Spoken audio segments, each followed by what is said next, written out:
नमस्कार दोस्तों, मेरा नाम है शशिकांत पंडित और आपका स्वागत है मूनस्टोन क्लासेस में। तो इस वीडियो में हम लोग कंटिन्यू कर रहे हैं क्लास 9th की ज्योग्राफी के second chapter, that is physical features of India. और ये इस चैप्टर की फिजिकल फीचर्स ऑफ इंडिया के ये पार्ट 2 में आ चुके हैं। ठीक है, तो जो पार्ट 1 था उसमें हम लोग ने वो जो वीडियो है वो लगभग 50 मिनट का है। उसमें मैंने बहुत डिटेल में 3 मेजर फिजिकल फीचर्स जो है फिजियोग्राफिक फीचर्स, जिसमें कि इंडियन हिमालयाज के बारे में हम लोग ने उसमें डिस्कस किया था, काफ़ी डिटेल में किया था। ठीक है, फिर सेकंड हम लोग ने डिस्कस किया था नॉर्दर्न प्लेन्स के बारे में डिस्कस किया था। ठीक है, फिर तीसरा हम लोग ने क्या डिस्कस किया था, तो पेनिनसुलर प्लेटू के बारे में हम लोग ने उसमें डिस्कस किया था।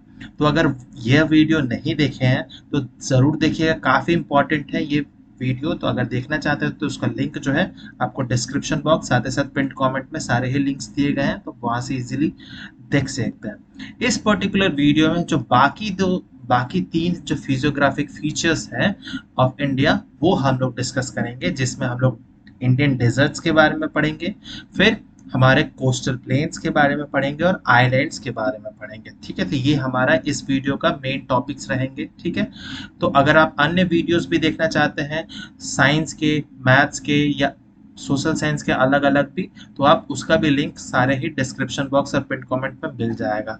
इस वीडियो को अंत तक देखिएगा, क्योंकि इस वीडियो में हम लोग इस चैप्टर को एंड करेंगे।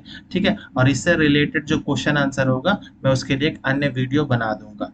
तो अंत तक देखिएगा, और अगर वीडियो हेल्पफुल हो किसी भी तरह से तो लाइक शेयर सब्सक्राइब जरूर कर दीजिएगा। तो चलिए, without any ado will start the chapter. ठीक है, तो सबसे पहला जो हम लोग इस पार्ट में समझने वाले हैं वो है द इंडियन डिजर्ट्स के बारे में। तो बेसिकली इंडिया में या फिर कहीं पे भी देखेंगे तो डिजर्ट बेसिकली दो टाइप्स के होते हैं। जूनियर क्लासेस में शायद आपने पढ़ा होगा, एक होता है हॉट या वार्म डेजर्ट। ठीक है, हॉट या warm desert, and second type is cold desert. ठीक है, तो इंडिया जो है वो ब्लेस्ड है, दोनों ही टाइप ऑफ डेजर्ट इंडिया में मिलता है, लेकिन ज्यादातर और एनसीईआरटी बुक में ही सिर्फ हॉट डेजर्ट की ही बात की गई है, कोल्ड डेजर्ट की बात नहीं की गई है। ठीक है, तो हॉट डेजर्ट जो है बेसिकली ये राजस्थान वाला जो रीजन है ना, वेस्टर्न राजस्थान वाला रीजन जो हमारा थार डेजर्ट है। अब कोल्ड डेजर्ट कौन सा है, तो यस इंडिया में भी कोल्ड डेजर्ट है, वो हमारा ये लद्दाख वाला रीजन है। तो लद्दाख वाला बहुत सा एरिया जो है वो एक डेजर्ट ही है। ठीक है, तो क्या फीचर्स होते हैं डेजर्ट के, उससे आपको अनुमान लग जाएगा कि इसको लद्दाख वाले रीजन को हम लोग डेजर्ट क्यों कहते हैं। ठीक है, तो Indian desert lie towards the western margin of the Aravalli hills. ठीक है, तो अरावली हिल्स जो है लगभग यहाँ से गुजरात से होते हुए राजस्थान के माउंट आबू जो हिल स्टेशन है, उसके बाद हरियाणा, यूपी, दिल्ली हो, यहाँ तक जाके एंड हो जाता है जो अरावली माउंटेन रेंजेस है। अरावली माउंटेन रेंजेस जो है वो ओल्डेस्ट माउंटेन रेंज है प्रेजेंट इन इंडिया। जो यंगेस्ट है वो हमारा हिमालयास है, तो ये भी पता होना चाहिए अरावली माउंटेन रेंज जो है वो सबसे ओल्डेस्ट है इंडिया में। ठीक है, it is a land of undulating topography covered with sand dunes, है ना। तो डेजर्ट अगर आपने कभी ना कभी मूवी देखी होगी, कुछ ना कुछ डॉक्यूमेंट्री देखा ही होगा कि पूरा पूरा रेत ही रेत होती है। ठीक है, तो वेस्टर्न जैसे जैसे आप वेस्टर्न पार्ट में जाएंगे डेजर्ट बहुत ज्यादा होने लगता है ना, सैंड ड्यून्स बहुत आपको दिखने मिल जाती है। This region receive very low rainfall below 150 mm per year. ठीक है, तो जो हमारी ज्योमेट्री बॉक्स में जो स्केल होती है उससे भी कम की बारिश होती है पूरे साल की, मैं बात कर रहा हूँ। It is arid climate with low vegetation cover, obviously बारिश कम होगी तो एरिड क्लाइमेट होगा, सॉइल में मॉइस्चर नहीं होगा, वेजिटेशन कवर काफी कम होगा। ठीक है, और इस रीजन में सिर्फ एक ही मेजर रिवर है। ठीक है, कुछ छोटे मोटे रिवर्स तो हैं, लेकिन जो मेजर रीजन है इस रीजन में वो है लूनी। ठीक है, एंड एक बहुत इंपॉर्टेंट दिया गया है आपके एनसीईआरटी बुक में, तो जो भी एनसीईआरटी में वही चीज मैं डिस्कस कर रहा हूँ, बर्चांस। तो बेसिकली आपको पता है कि डेजर्ट में बहुत सारे सैंड ड्यून्स बनते रहते हैं। ठीक है, तो बर्चांस जो है उसका एक पर्टिकुलर शेप होता है, वो ऐसा सैंड ड्यून्स है जिसका क्रिसेंट शेप्ड होता है। क्रिसेंट शेप मतलब जैसे जब ईद वाला चांद होता है तो ईद का चांद का जो स्ट्रक्चर होता है, ठीक है, तो उसी टाइप का आपको दिख जाएगा। तो ये जो है स्ट्रक्चर क्रिसेंट शेप का होता है, which cover a large area but longitudinal dunes become more prominent near the Indo-Pakistan boundary। ठीक है, तो आपको पता होगा कि इंडिया पाकिस्तान का बाउंड्री यहाँ पर लगता है। तो ऐसे ऐसे जो डेजर्ट एरिया होता है बहुत एक situation security point of view से बहुत इंटेंस सिचुएशन हो जाती है। देख सकते हैं कि ये जो पार्ट है, मान लेते हैं कि ये इंडिया का पार्ट है, ठीक है, ये इंडिया का पार्ट है एंड दिस इज पाकिस्तान का पार्ट है। तो क्या होता है कि सैंड ड्यून्स जो है, क्योंकि ऐसे डेजर्ट एरिया में जो है बहुत ज़्यादा स्टॉर्म आता है, ठीक है, सैंड स्टॉर्म आते रहते हैं। तो इससे क्या होता है, सैंड ड्यून्स जो है वो ट्रैवल करते रहते हैं।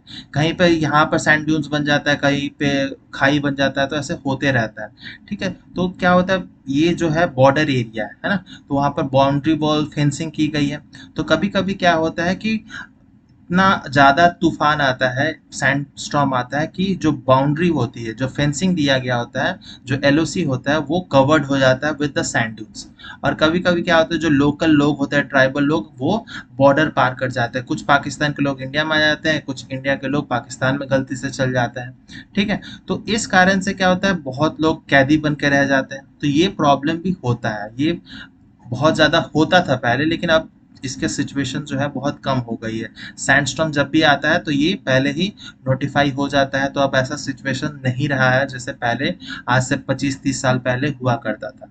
तो ये बेसिकली हम लोग डिजर्ट के बारे में पढ़ा, वो भी सिर्फ हमारा हॉट डेजर्ट के बारे में। कोल्ड डेजर्ट का भी फीचर वही है, लद्दाख में भी वही होता है कि बारिश बहुत कम होती है, एरिड क्लाइमेट है, वेजिटेशन ना के बराबर है, ठीक है। और बस डिफरेंस ये है कि यहाँ पर हॉट डेजर्ट में टेम्परेचर जो है वो दिन के समय में लगभग 50 डिग्री के आसपास चल जाता है, लेकिन लद्दाख में क्या होता है, टेम्परेचर बहुत बहुत कम रहता है, 5 डिग्री से लेस हमेशा ही रहता है। कभी कभी फ्रीजिंग 0 डिग्री से नीचे भी हो जाता है, माइनस में भी होता है। तो बस टेम्परेचर का फर्क है, बाकी जो वेजिटेशन है, क्लाइमेट वगैरह लगभग सेम थिंग है, ठीक है। वो कोल्ड इसीलिए टेम्परेचर कम है और हॉट इसीलिए है क्योंकि ये टेम्परेचर ज़्यादा होता है। बाकी डेजर्ट वाले सारे ही फीचर्स दोनों जगह आपको मिल जाएंगे। तो थोड़ा बहुत आपको कोल्ड डेजर्ट के बारे में भी आइडिया होना चाहिए। इसके बाद हम लोग चौथा हमारा आ जाता है फिजियोग्राफिक फीचर्स, वो है चौथा नहीं, ये पांचवा है, ये है द कोस्टल प्लेन्स, ठीक है। तो देख सकते हैं कि ये जो हमारा लैंडमास एरिया है, मैंने बताया था कि this is what, peninsular peninsular प्लेटू। तो हमारा जो कोस्ट लाइन है, मतलब जो समुद्र से सटा हुआ एरिया होता है, ठीक है, तो वो उसे कोस्टल एरियाज कहते हैं मेनली। तो ये जो है देख सकते हैं कौन कौन से स्टेट में कोस्टल स्टेट कहते हैं, तो वो भी पता होना चाहिए कौन कौन से, तो मैप पॉइंट ऑफ व्यू से बहुत इंपॉर्टेंट है। तो शुरू होता है, अगर हम लोग वेस्टर्न पार्ट से शुरू करें तो गुजरात से शुरू होता है, फिर आ जाता है महाराष्ट्र, गोवा, कर्नाटका, केरला, तमिलनाडु, फिर आंध्र प्रदेश, ठीक है, फिर ओडिशा एंड वेस्ट बंगाल। ये सारे स्टेट्स आ जाते हैं। फिर साथ ही साथ में कुछ हमारे यूनियन टेरिटरी भी आ जाता है, जैसे कि पुडुचेरी है ना, तो पुडुचेरी भी ये आ जाता है। तो ये कोस्टल प्लेन ये भी काफी ज्यादा इंपॉर्टेंट होता है, ठीक है। और कहा जाता है कि इंडिया का जो कोस्ट लाइन है वो लगभग 7500 किलोमीटर है, इंक्लूडिंग ये जो डिस्टेंस है ना, ये जो डिस्टेंस है, ये इंक्लूडिंग जो आइलैंड की भी कोस्टल है, उसको भी इंक्लूड करके ही बोला गया है, ठीक है। तो the narrow coastal strip flank between the peninsular plateau running along the Arabian Sea on the west and Bay of Bengal in the east। तो बेसिकली कोस्टल प्लेन उस एरिया को बोला जाता है, जैसे कि अगर हम लोग वेस्टर्न कोस्टल प्लेन की बात करें तो ये अगर मान लेते हैं ये हमारा वेस्टर्न घाट है, ठीक है, और इधर में मान लेते हैं ये सारे अरेबियन सी है। तो अरेबियन सी और वेस्टर्न घाट के बीच में जो प्लेन एरिया है, ठीक है, उसको मेनली हम लोग कोस्टल प्लेन कहता है, वेस्टर्न कोस्टल प्लेन। सिमिलरली जो ईस्टर्न पार्ट ऑफ इंडिया में आया जाए तो ईस्टर्न घाट है, और ईस्टर्न घाट और इधर में हमारा बे ऑफ बंगाल आ जाता है, बे ऑफ बंगाल, और इधर में ईस्टर्न घाट। तो इसके बीच में जो रीजन है प्लेन एरिया, उसको मेनली हमारा ईस्टर्न कोस्टल प्लेन कहते हैं। और इसको किस तरह से ब्रॉडली क्लासिफाई किया है वो भी जानना जरूरी है, वो भी हम लोग देख लेते हैं। तो वेस्टर्न कोस्ट जो है sandwich between the western Ghat and the Arabian sea in is a narrow plain. It consist of 3 section. NCERT book में 3 सेक्शन दिया, लेकिन जनरली 4 सेक्शन है। एक है सबसे ऊपर वाला जो है गुजरात प्लेन्स, जो गुजरात का बाउंड्री शेयर करता है। फिर कोंकण प्लेन जो कि mainly Madhya Maharashtra and Goa का बाउंड्री शेयर होता है। फिर कर्नाटका या कन्नड़ प्लेन जो है वो बेसिकली कर्नाटक वाला रीजन शेयर होता है, एंड मलाबार कोस्टल प्लेन जो कि मेनली केरला वाला स्टेट से ही जो सटा हुआ एरिया, ठीक है, तो केरला रीजन में पड़ जाता है। तो ये 4 इंपॉर्टेंट रीजन है। आपके बुक में 3 दिए गए हैं एनसीईआरटी बुक में, तो अकॉर्डिंगली आप लिख सकते हो। अगर एक्स्ट्रा आता है तो आप गुजरात प्लेन के बारे में भी लिख सकते हैं। तो ये तो हो गया हमारा वेस्टर्न कोस्टल प्लेन के बारे में। अब ईस्टर्न कोस्टल प्लेन देखा जाए तो the plain along the bay of Bengal east part are wide and level, ठीक है। तो ये डिफरेंस है, क्योंकि वेस्टर्न पार्ट जो ईस्टर्न पार्ट है वो काफी ज्यादा वाइड है, उसकी विड्थ जो है वो ज्यादा है in comparison to western part, ठीक है, ये डिफरेंस है। और the northern part is known as northern Circars. ये भी एक्चुअली बुक में तो 2 ही दिया गया, नॉर्दर्न सरकार एंड कोरोमंडल कोस्ट के बारे में, लेकिन यहाँ पर भी 3 प्लेन्स हैं।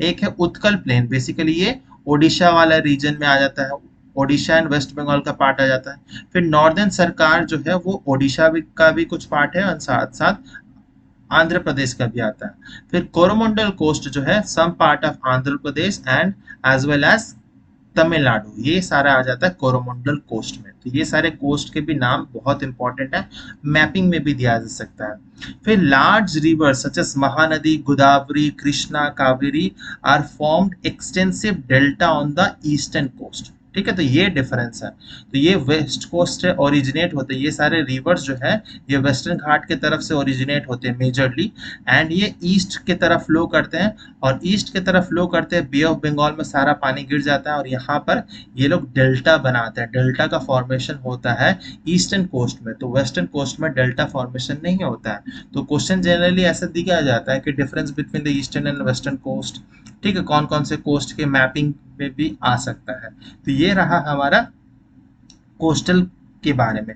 और साथ ही साथ में एक भी इंपॉर्टेंट है कि वो है लेक चिलिका, ठीक है। तो lake Chilika is an important feature along the eastern coast. साथ ही साथ लेक चिलिका नहीं, ऐसे बहुत सारे यहाँ पे कोलेरू लेक, पुलिकट लेक आपको ईस्टर्न कोस्ट में मिल जाएंगे, ठीक है। एंड चिलिका लेक के बारे में ये इंपॉर्टेंट है कि it is the largest salt water lake in India, ठीक है। बहुत बड़ा इसका जो एरिया है वो काफी बड़ा है, ठीक है। इतना बड़ा है कि पाकिस्तान का जितना कोस्ट लाइन नहीं है उससे ज्यादा बड़ा इसका खुद का इतना बड़ा एरिया है, ठीक है।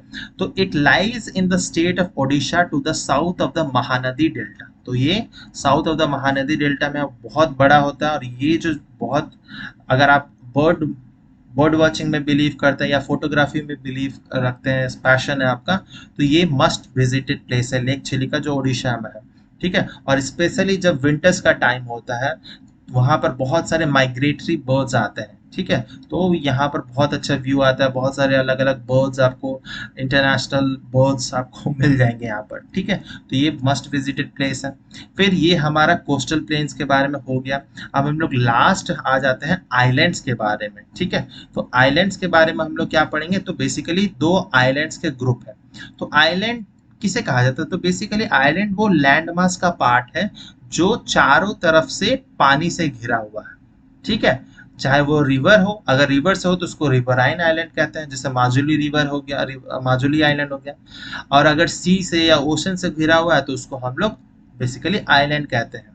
और ग्रुप ऑफ आइलैंड जो होता है वो बहुत सारे छोटे छोटे आइलैंड से मिलकर उसको हम लोग आर्किपेलागो कहा जाता है, ठीक है। तो ये सारे बेसिक बेसिक चीजें आपने जूनियर क्लासेस में पढ़ा ही होगा। इंडिया में 2 मेजर आइलैंड के ग्रुप्स है। पहला जो है वो है लक्षद्वीप आइलैंड, और लक्षद्वीप जो है वो खुद में क्या है, वो एक यूनियन टेरिटरी है, ठीक है। वो प्रेजेंट कहाँ है, तो अरेबियन सी में है। और सबसे नजदीक कौन सा है, तो मालाबार कोस्ट, केरला से सबसे नजदीक है, ठीक है। This group of island is composed of small coral islands. अब कोरल आइलैंड्स क्या है उसके बारे में जानेंगे, लेकिन ये बहुत इंपॉर्टेंट फीचर है। कोरल आइलैंड्स यहाँ पर सिचुएटेड है लक्षद्वीप आइलैंड में। जो सेकंड ग्रुप ऑफ आइलैंड है that is Andaman Nicobar island में, ये एब्सेंट रहता है। तो बहुत बार अगर डिफरेंसेस आएंगे देने क्वेश्चंस में तो आप इसको लिख सकते हैं कि कोरल आइलैंड्स आपको मिल जाएंगे लक्षद्वीप में, लेकिन अंडमान निकोबार में प्रेजेंट नहीं होते हैं। नेक्स्ट हम लोग पढ़ेंगे कि लक्षद्वीप आइलैंड जो कि बेसिकली उससे पहले 1973 से पहले उसको लैकेडीव, मिनिकॉय, एमिनडीव ये नाम दिया गया जाता था, ठीक है। लेकिन 1973 के बाद में उसको लक्षद्वीप आइलैंड दिया गया नाम, क्योंकि ये सारे नाम जो है ब्रिटिशर्स, यूरोपियंस ने ये सब नाम रख दिया था अपने मुताबिक। जैसे कोलकाता को कैलकाटा कहते थे, मुंबई को बॉम्बे कहते थे, तो ये सारी चीज है। इट कवर्स स्मॉल एरिया, बहुत ज्यादा एरिया नहीं है, 32 स्क्वायर किलोमीटर्स है। और कवरत्ती आइलैंड जो है वो एडमिनिस्ट्रेटिव हेडक्वार्टर है लक्षद्वीप का। ठीक है। और यहाँ पर बहुत सारे ऐसे भी आइलैंड है, जैसे कि एग्जांपल है पिति आइलैंड्स, जो बेसिकली वहाँ पर कोई भी आम इंसान नहीं रहता है, कुछ ट्राइब्स प्रेजेंट है, और वहाँ पर बहुत सारे बर्ड सेंचुरी है, फ्लोरा फौना बहुत रिच है। ठीक है। और यहाँ पर जो एरिया है लगभग 90% से भी ज्यादा जो एरिया है वो फॉरेस्ट एरिया है। ठीक है।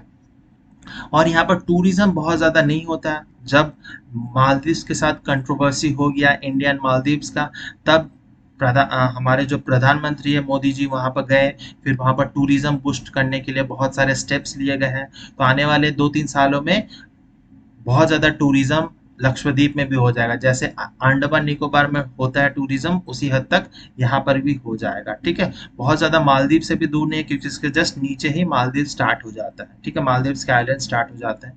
तो ये था हमारे लक्षद्वीप आइलैंड। लेकिन हमें कोरल्स के बारे में भी जानना है, काफ़ी काफ़ी इंपॉर्टेंट है। अगर आप बायोलॉजी वाले स्टूडेंट हैं तो आपको पता होगा। ठीक है।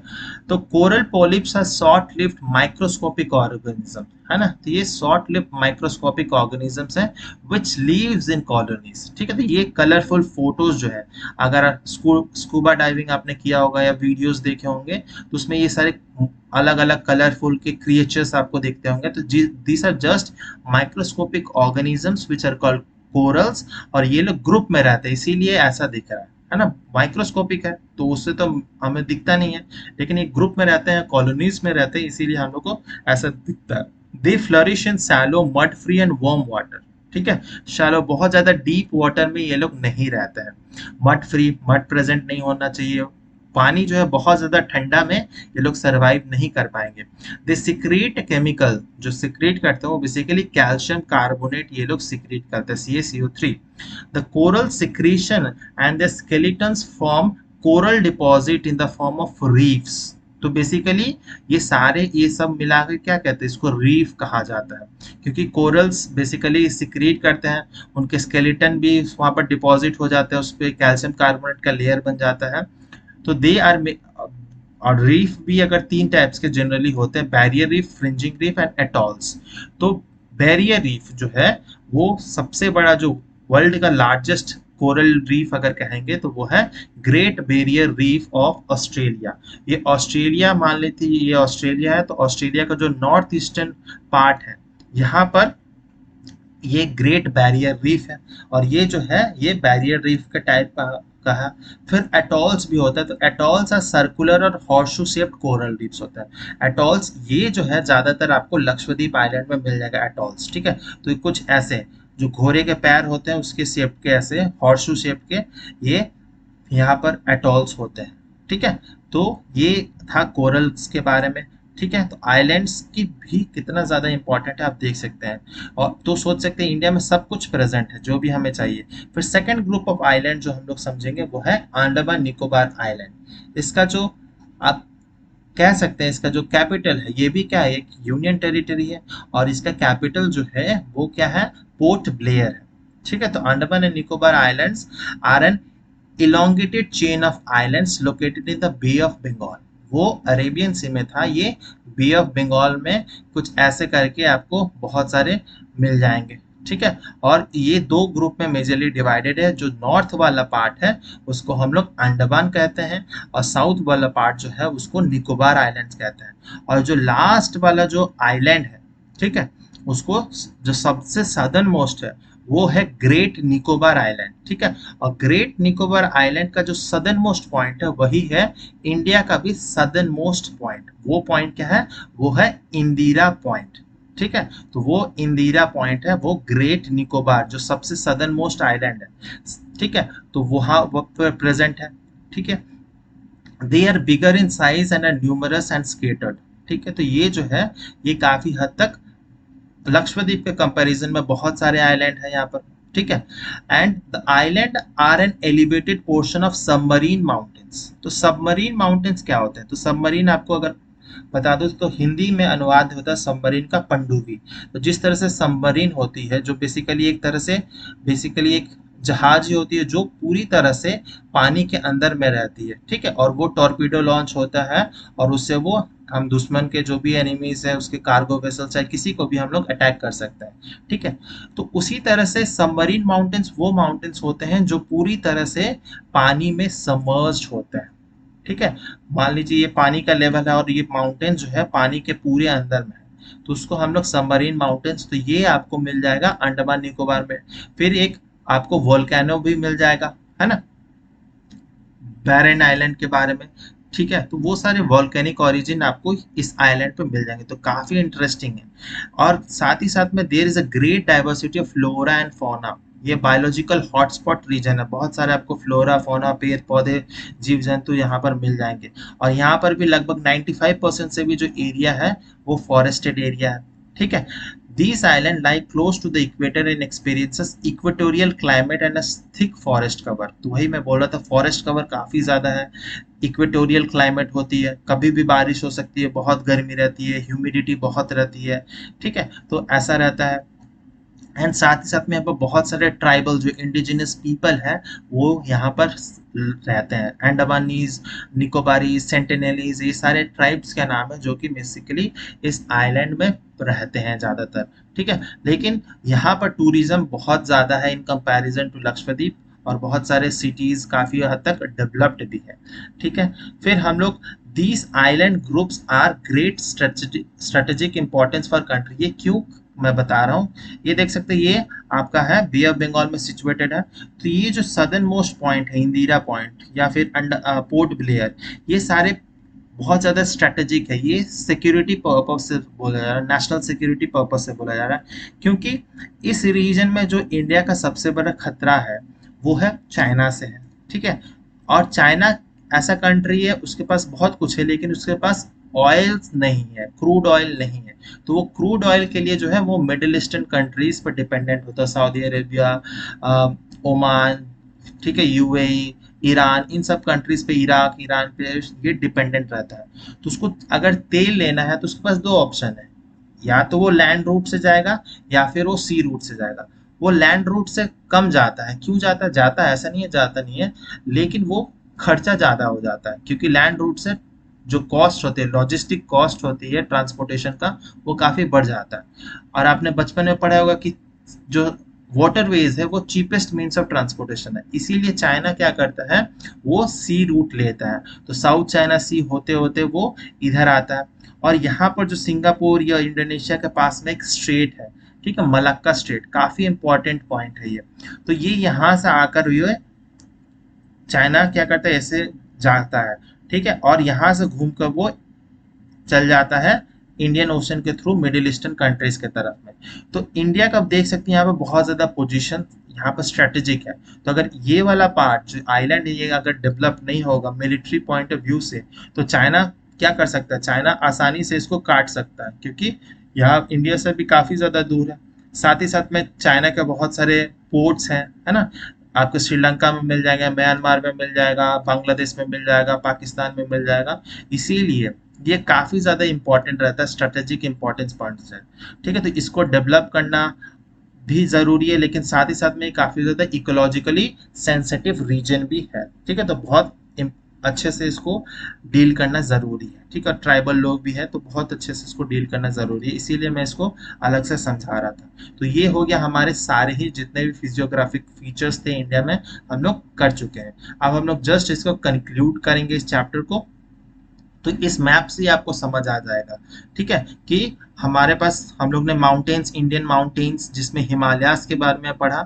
और हिमालयास क्या है, Himalayas is the major source of water and forest wealth, है ना। जितने भी रिवर्स है, इंदस हो चाहे जिनाब, चिनाब, झेलम, सतलज, रावी, व्यास, गंगा, यमुना, ब्रह्मपुत्र, सारे इसके ट्रिब्यूटरी डिस्ट्रीब्यूटरीज, ये सब क्या है, ये सब हिमालयन ओरिजिन्स है, हिमालयन रिवर्स है ना। तो बहुत important source of water and forest wealth है।